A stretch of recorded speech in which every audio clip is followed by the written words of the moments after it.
Hey, good morning, friends, and welcome back to A Christian Woman's Journey. We are going to file this video under weird things that homeschoolers sometimes do. Okay, so if you did homeschool chemistry lab with your kids, like my husband did, you learned to work with phenolphthalein, and you may have learned that it can indicate the presence of blood. So if you're like me and you're a typical homeschooler, you are fiercely independent, you like doing things yourself, finding your own answers.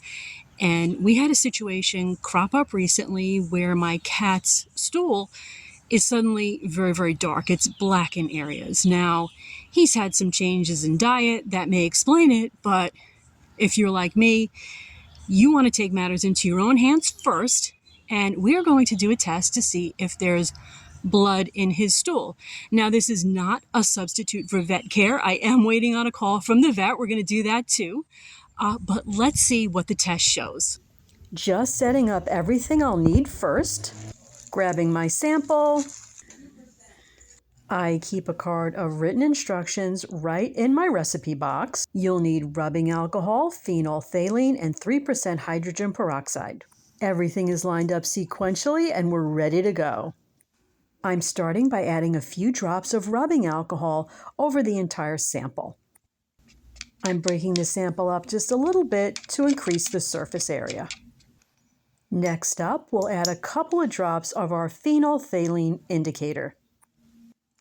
Next, we're adding a few drops of 3% hydrogen peroxide that you can buy in the store. Do not add 30% hydrogen peroxide.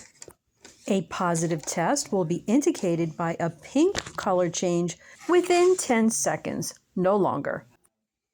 Just to be sure, I checked in the sunlight as well. So I didn't see any pink color, not even the faintest of pink. So I'm going to take that as a negative test. We're still waiting for the vet to call. But in the meantime, my heart is a little bit more at ease. Okay, so awesome news. The vet just got back to me, and she really does think it's just the change in diet.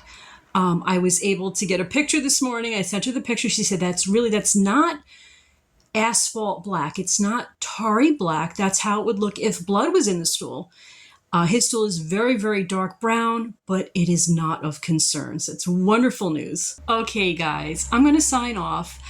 Hopefully all of you homeschoolers out there are having so much fun learning chemistry and doing chemistry lab and all kinds of extra little experiments like we just did today. I'll see you next time, guys. To God be the glory. Bye-bye now.